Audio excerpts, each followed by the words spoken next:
Hello, welcome to the MCTC Anime Club Review. I'm Crimson Lord. Selena. Phoebe. Dante.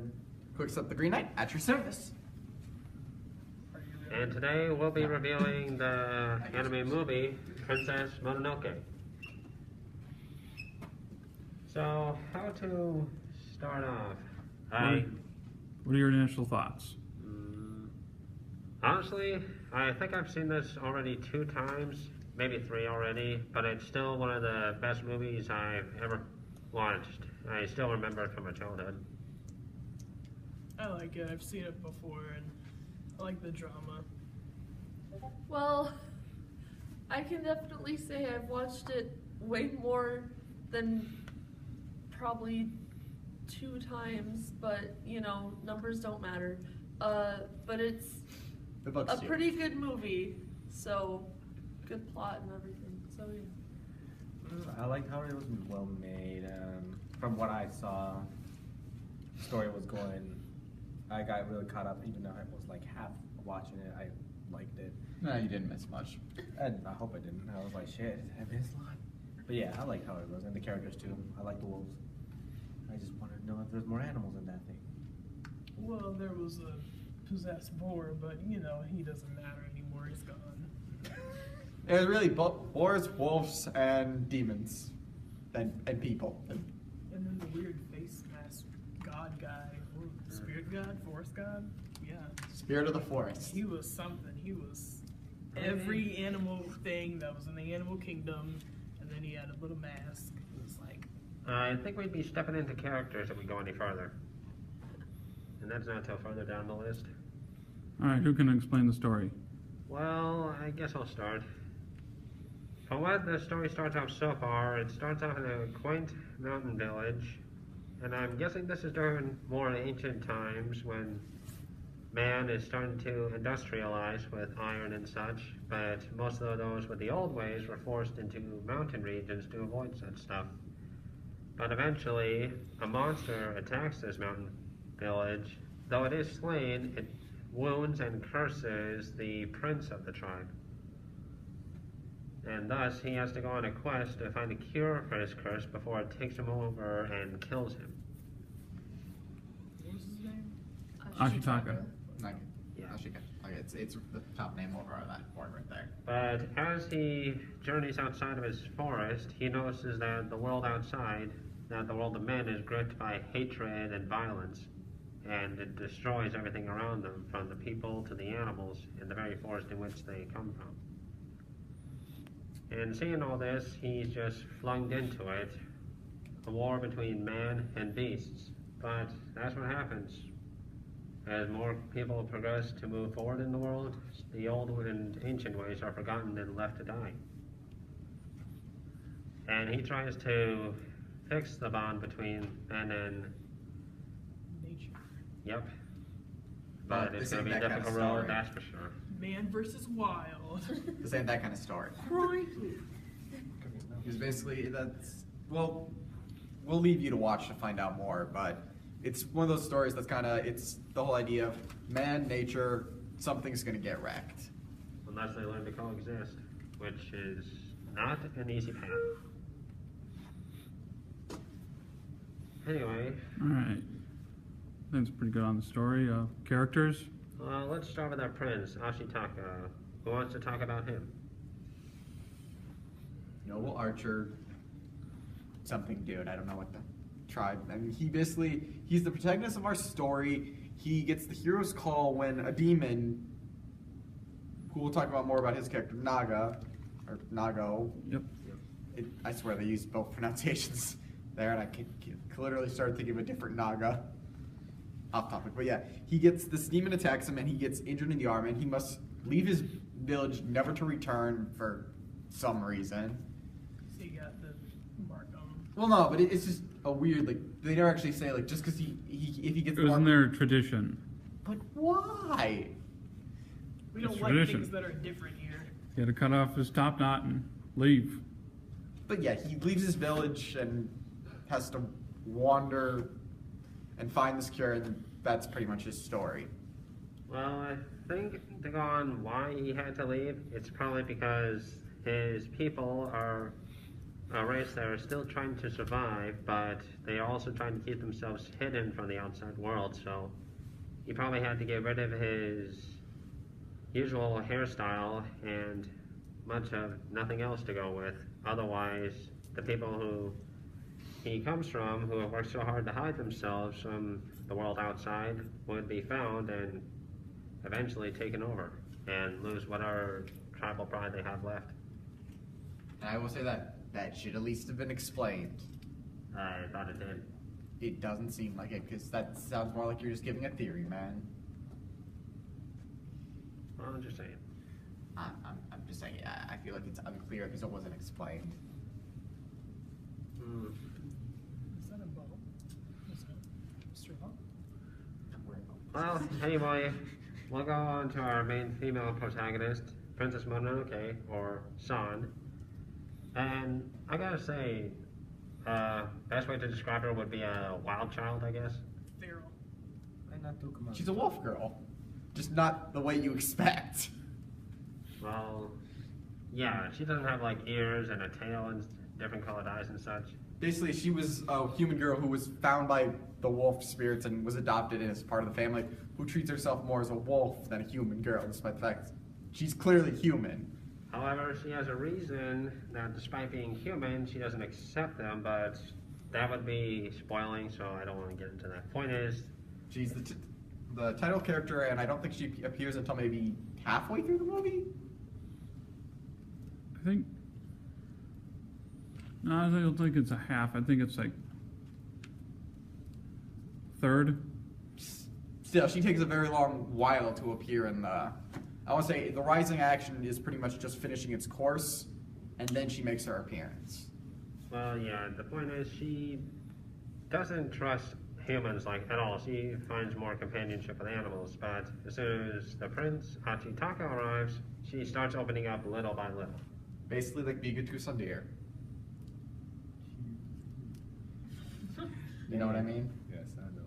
I was like, She's like, I like you, but not really. But maybe. I like you, but I hate you. But I like you. Duh. Hate-love relationship. I didn't go on the first date, but the third date, no. It's not a date. I think it's probably because it may be the case, but she spent most of her life hating humans that it might be difficult. Sure. I think. Alright, I think we should go on to the next character. One of the animal mascots, Yakul, the red elk. I gotta Basically, say- he's Akitaka's mount. Though, despite being referred to as a red elk, I'm pretty sure that's not how an elk looks. Well, whatever the case, I have never seen a more loyal animal than Yakul. Very True. loyal mount. When When Akitaka was... Ashitaka. My bad. When he was on the verge of death, despite being released from the reins and given the option to go, he decided to stay by the prince's side. And that is as much as we can talk about him, because the rest is pretty much spoilers. And he doesn't have that much of a role other than being the mount. And a loyal friend. That too. he's We like already a said she's a giant very dog that's just like, I love you forever. Even when you die, I won't eat you. Like some- Together we ride! Together we ride. That's the No. spirit's world. No. Alright, next character. That would be Lady Eboshi. Oh. She seems like a understanding person to the people where she comes from, Irontown. Irontown. But she kind of seems like the kind of person who's got a cutthroat attitude, that she'll do anything to help her own people, but she doesn't care who she steps on to help her.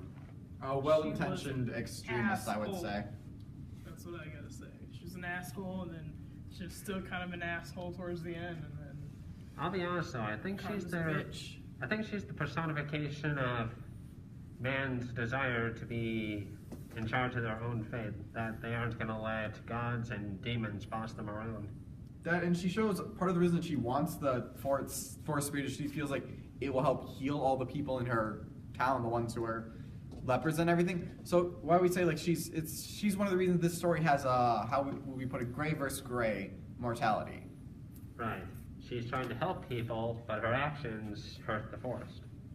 It's basically, as Crimson said, it's man's expansion and the need to do what must be done. A well-intentioned extremist.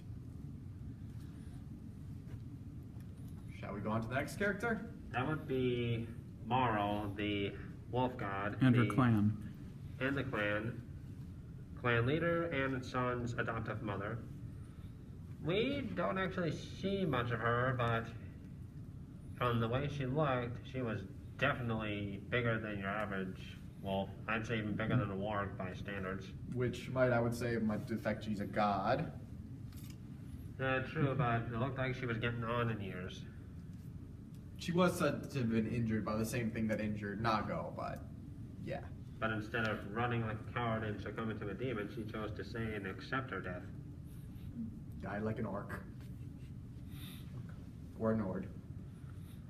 But yeah, she may seem as somewhat vicious and stuff in some scenes, but she is a caring mother. Strict, but caring.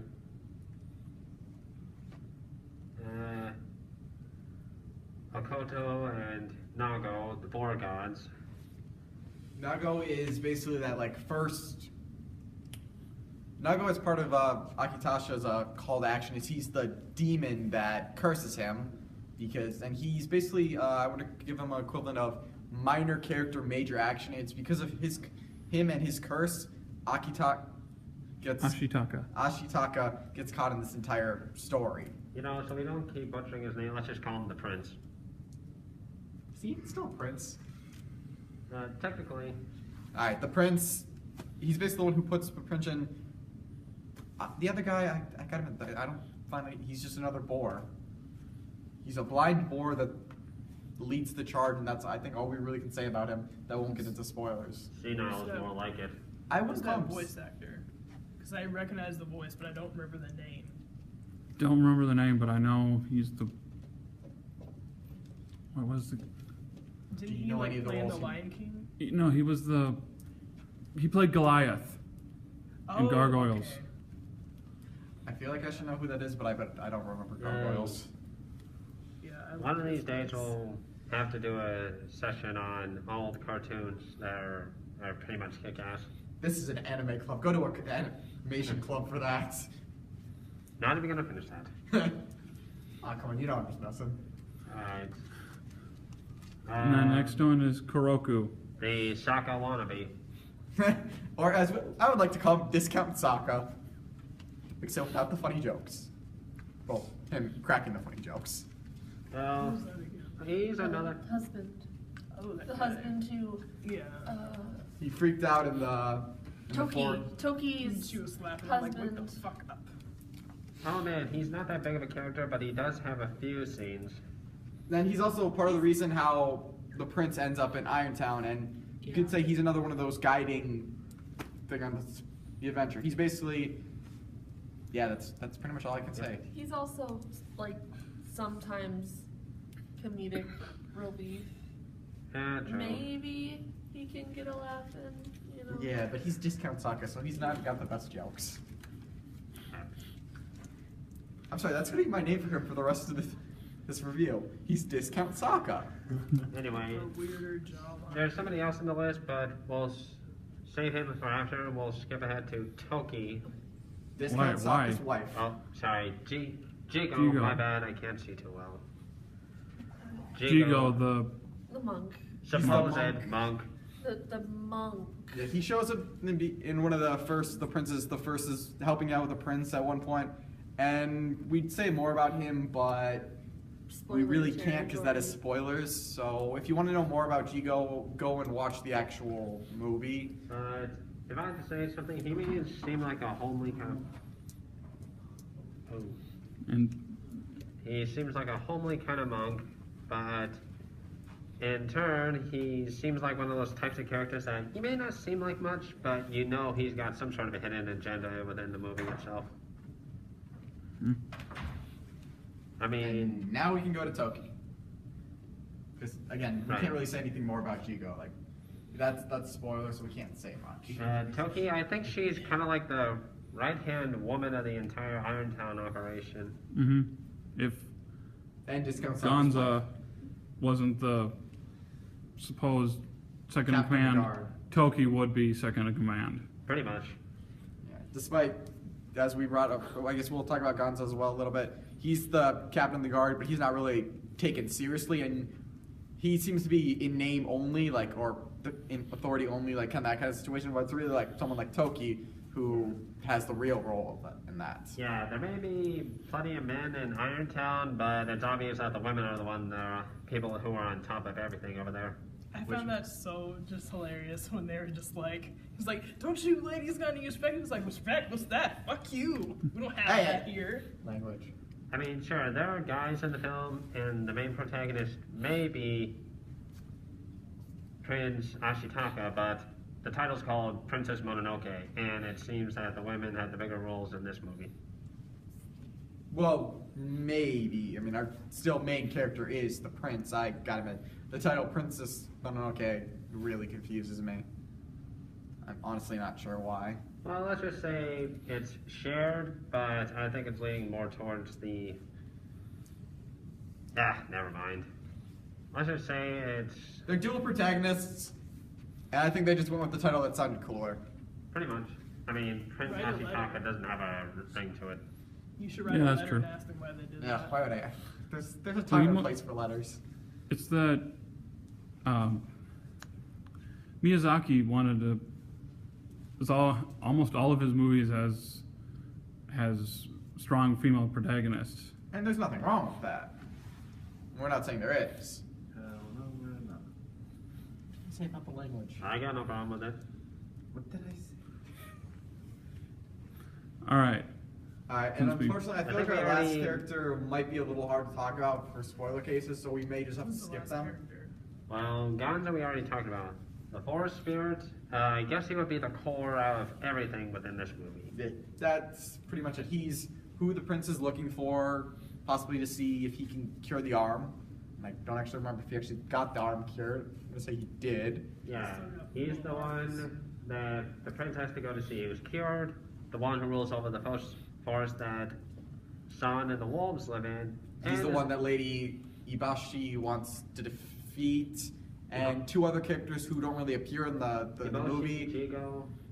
The Emperor and I think Lord Asano. Asano, they don't appear in this movie at all. They also have something to do with it. And basically, the support spirit is a clear character who has her own role or their own role. I don't know what the support spirit And is. as far as we can tell, we'll just say what the spirit looks like. It looks like a deer with a human face. Yeah, that's all we're gonna say about that. On to And the next thing. And I guess it looked like the not hooves, more like bird legs, sort of. Yeah. It looks like an present with a mix of a very lot of animals in there. It also changes though. Yeah, and it has more than one form, but to know what that is, watch the movies. That's a Yeah. spoiler. And I kind of admit, when I saw, at first, being remind you, I was a kid at the time, didn't know any better. But when I saw that water creature, it kind of reminded me of that giant koi monster Aang turned into. No. I thought of that actually just now. A little bit, yeah. It looks like the one from the end of the water Vulcan where he just directs the Fire Nation I know Army. which one you're not talking about. Yeah. Alright, I think we should go into art and music. I honestly like the music. Yeah, especially the part where when you transform into that water monster, that song. Spoilers. Sorry. Yeah. Anyway, That's the what art I- is really good. I like how it's been made. Really, really. How can I say this? Way into detail in the time. Well, In the time. something like that. Yeah, I'm gonna say the art. The character designs look impressive. Everything looks pretty. It definitely has that Miyazaki look to it, and the music. It's all well placed. Nothing comes out in the wrong time. No whiplash via music. Right. Something negative. I can't say anything bad about it, but if I had to say something, I kind of wish they had given more insight to Nago's backstory a bit, because he just pops in one scene and there's little details as to explain how he got to the point of becoming a demon in the movie. I mean, they did explain to it that he was. I'm assuming he was shot by Lady Eboshe's iron bullets, and they wrecked him, and he got pissed about it because it's implying they've been doing that for a while, but. Consumed by hatred, turning into a demon, no longer a god, but they didn't exactly explain what he was like as a god before that. Some of the English voice actors weren't that great. Anybody else got anything negative? I would say the relationship between Sans and the prince, especially towards the end. Not that I feel like it's bad, and there's nothing wrong with putting characters together. It's just, do they really need to make it ambiguous at the end like that? Like, You mean like it's not clear like what's their status. Yeah. She's like, I like you, but No, not even just that. Like the I don't whole. like them. So Not you even go just do that your whole thing, I'm gonna like- do mine. Also, the fact you gotta admit that's a serious lack of character development for her. I mean, I understand why she doesn't, but it seems it's just a really bad. I feel like it's just like it just says she's basically the same character she started with, which Well, isn't like- always a bad thing for characters. But I feel like in this case, it would have been a better thing for her to have.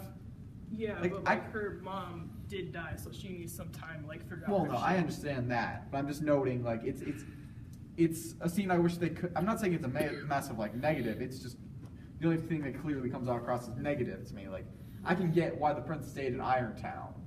right, he's made friends there and he needs to help them rebuild. And he kind of has nowhere else to go. Right. Still, I don't know, it seemed like they were just gonna end up doing a long distance relationship sort of thing, but I don't know. It just comes across way too ambiguous for me, and honestly, I feel like that's unnecessary. if you ask me, he should have just went into the forest with her. I don't think he would have been accepted. That's the problem. I mean, he might have though, because like he did help return. the Again, I'm just saying the village. ambiguousness doesn't really help with it. Like that's like we can argue this back and forth how it could have gone. I mean, but we're not a YouTube series that relies on fridge logic for most of the parts. And if anyone is questioning what I'm talking about, I mean how it should have ended that YouTube series. I mean, I wouldn't expect her to go live with him. In the Well, no, I'm not village, saying we though. have to expect that. I'm just saying the ambiguous like did they or didn't they? It's just You just read fan fiction. They'll tell you everything you need to know.